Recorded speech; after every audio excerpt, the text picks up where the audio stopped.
Hello everyone, আসসালামু আলাইকুম। আশা করি সবাই ভালো আছেন। আবারও হাজির হয়ে গেলাম ফুড কেমিস্ট্রির আরও একটি আয়োজনে।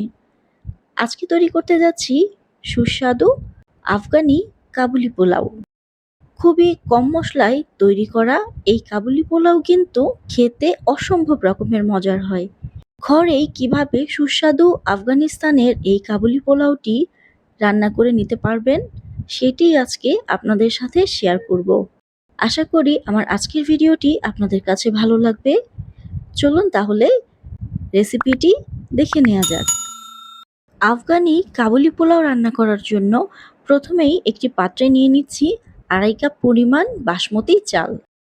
এই পোলাওটি রান্না করার সময় অবশ্যই বাসমতি চালই ব্যবহার করতে হবে। পোলাওর চাল দিয়ে কিন্তু এই পোলাওটি ভালো হবে না। আমি আজকে কোহিনুরের এক্সট্রা লং বাসমতি চাল ব্যবহার করছি। আপনারা চাইলে অন্য যে কোনো ব্র্যান্ডের বাসমতি চাল ব্যবহার করতে পারেন। তবে এখানে এরকম 3XL লেখা চালগুলো একটুখানি বেশি লম্বা হয় বলে দেখতে ভালো লাগে। এই চালটিকে আমি 2 থেকে 3 বার ভালোভাবে ধুয়ে পানি দিয়ে ভিজিয়ে রাখবো 2 থেকে 3 ঘন্টার জন্য। অন্য একটি পাত্রে নিয়ে নিচ্ছি বড় সাইজের কাবুলি ছোলা, 1/2 কাপ পরিমাণ। আমাদের দেশে সাধারণত 2টি সাইজের কাবুলি ছোলা পাওয়া যায়। এটি একটু বড় ধরনের এবং দেখতেও অনেকটা সাদাটে। এই ছোলাগুলোকেও পানি দিয়ে ভিজিয়ে রাখবো 2 থেকে 3 ঘন্টার জন্য। আপনারা যদি ফুটন্ত গরম পানিতে ভিজাতে পারেন তাহলে কিন্তু 1 ঘন্টা ভেজালেই চলবে। কিছু মশলা নিয়ে নিচ্ছি। এখানে রয়েছে সাদা গোলমরিচ 1 টেবিল চামচ পরিমাণ, জিরা 1 টেবিল চামচ পরিমাণ, 1/2 টেবিল চামচ পরিমাণ এলাচি এবং 3-4 টুকরো দারচিনি। একটি গাজর এভাবে জুলিয়ান কাট করে কেটে নিয়েছি। আর সাথে নিয়েছি 2 টেবিল চামচ পরিমাণ কিশমিশ। গরম পানি দিয়ে এই ছোলাগুলোকে আমি 2 ঘন্টার জন্য ভিজিয়ে রেখেছিলাম। দেখতেই পাচ্ছেন এই ছোলাগুলো কিন্তু ফুলে একদম ডাবল হয়ে গিয়েছে। পানিটা পাল্টে এবার এতে দিয়ে দিচ্ছি সামান্য পরিমাণ লবণ। এটাকে এবার একটা সাইডে রেখে দিচ্ছি। আজকে আমি গরুর মাংস দিয়ে এই কাবুলি পোলাওটি রান্না করব। এখানে মোটামুটি 1.5 কেজি পরিমাণ গরুর মাংস নিয়েছি। মোটামুটি একটু বড় সাইজ করে মাংসগুলোকে কেটে নিয়েছি। চুলায় একটি পাত্র বসিয়ে দিয়ে দিচ্ছি 2 টেবিল চামচ পরিমাণ ঘি। কাবুলি পোলাও রান্না করতে গেলে কিন্তু অবশ্যই ঘিয়ের প্রয়োজন হবে। এখন দিয়ে দিচ্ছি কিশমিশ। চুলার আঁচ একদম কম রেখে কিশমিশগুলোকে ভেজে নিচ্ছি। কিশমিশগুলোকে তুলে নিয়ে এখন দিয়ে দিচ্ছি কেটে নেওয়া গাজর। 3 থেকে 4 মিনিট সময় নিয়ে এই গাজরগুলোকে ঘিয়ের সাথে ভেজে নেব। 1 চা চামচ পরিমাণ চিনি দিয়ে দিচ্ছি। কাবুলি পোলাওয়ে এই মিষ্টি গাজরটা কিন্তু খেতে খুবই ভালো লাগে। কাবুলি পোলাওয়ের এটা একটা অন্যতম বৈশিষ্ট্য, তাই অবশ্যই চিনিটা ব্যবহার করবেন। এখন দিয়ে দিচ্ছি ভিজিয়ে রাখা কাবুলি ছোলা। গাজরগুলোকে তুলে নিচ্ছি এবং এই কাবুলি ছোলাগুলোকেও ঘিয়ের সাহায্যে ভেজে নিচ্ছি। আপনারা চাইলে এই ছোলাগুলোকে আলাদাভাবে বয়েল করে বা সেদ্ধ করে নিতে পারেন। ছোলাগুলো ভাজা হয়ে গিয়েছে, এটিকেও এবার তুলে নিচ্ছি। একই পাত্রে 2 টেবিল চামচ পরিমাণ সয়াবিন তেল দিয়ে দিচ্ছি এবং দিয়ে দিচ্ছি 2 টেবিল চামচ পরিমাণ ঘি। আগে থেকে ধুয়ে নেওয়া মাংসগুলোকে এই ঘিয়ের সাহায্যে ভেজে নিচ্ছি।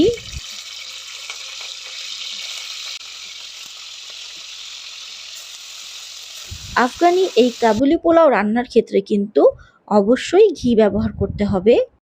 আপনারা চাইলে পুরো রান্নাটি ঘি দিয়ে করতে পারেন। সামান্য পরিমাণ লবণ দিয়ে 3 থেকে 4 মিনিট এই মাংসগুলোকে ভেজে নিচ্ছি।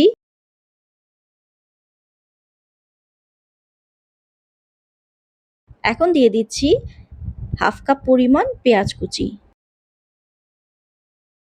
দিয়ে দিচ্ছি হাফ টেবিল চামচ পরিমাণ রসুন বাটা এবং আদা বাটা। প্রায় ৪ থেকে ৫ মিনিট সময় নিয়ে একটু ভাজা ভাজা করে নিচ্ছি। এখন দিয়ে দিচ্ছি আগে থেকে রেডি করে রাখা মশলা, যেই মশলাগুলোকে আমি গুঁড়ো করে রেখেছিলাম। মোটামুটি ২ থেকে ৩ মিনিট রেখে এখন দিয়ে দিচ্ছি ২ কাপ পরিমাণ পানি।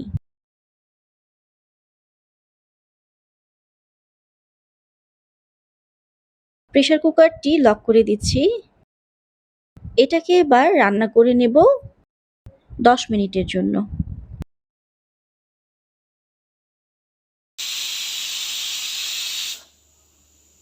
কুকারটি ঠান্ডা হতে হতে এইদিকে আমি চালের প্রিপারেশনটা নিয়ে নিচ্ছি। ভিজিয়ে রাখার কারণে চালগুলো কিন্তু অনেকটাই লং হয়ে গিয়েছে। এইদিকে গাজর আর কিশমিশগুলো রেডি। মাংসটাকে চেক করে নিচ্ছি। মাংসটাও কিন্তু মোটামুটি 90% সেদ্ধ হয়ে গিয়েছে। চুলায় একটি হাঁড়ি বসিয়ে দিয়েছি। এর মধ্যে মাংসগুলোকে আলাদা রেখে শুধুমাত্র মাংসের স্টক বা ঝোলটা দিয়ে দিচ্ছি। চালের পরিমাণ অনুযায়ী আরও ২ কাপ পরিমাণ পানি দিয়ে দিলাম।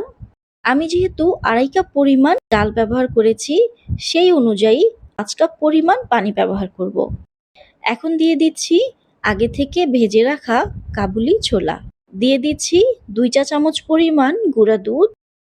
খুব ভালোভাবে মিশিয়ে নিচ্ছি।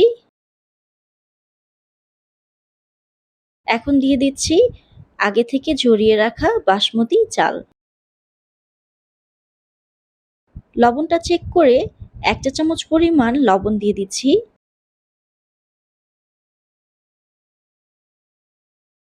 দিয়ে দিচ্ছি ৫-৬টি কাঁচামরিচ।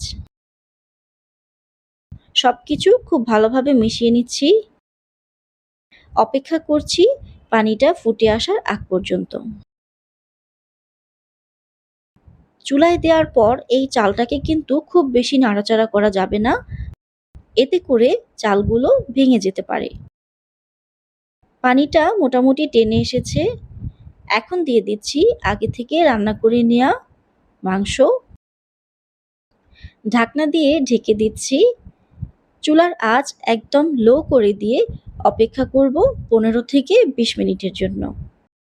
১৫ থেকে ২০ মিনিট পর দেখতেই পাচ্ছেন পানিটা একদমই শুকিয়ে গেছে এবং পোলাওটাও রান্না হয়ে গিয়েছে। ওপর থেকে আরও ১ চা চামচ পরিমাণ ঘি ছড়িয়ে দিচ্ছি। এই কাজটি অবশ্যই করবেন, এতে করে এই পোলাও থেকে ঘিয়ের সুন্দর একটা সুঘ্রাণ আসবে। এখন দিয়ে দিচ্ছি আগে থেকে ভেজে রাখা গাজর এবং কিশমিশ।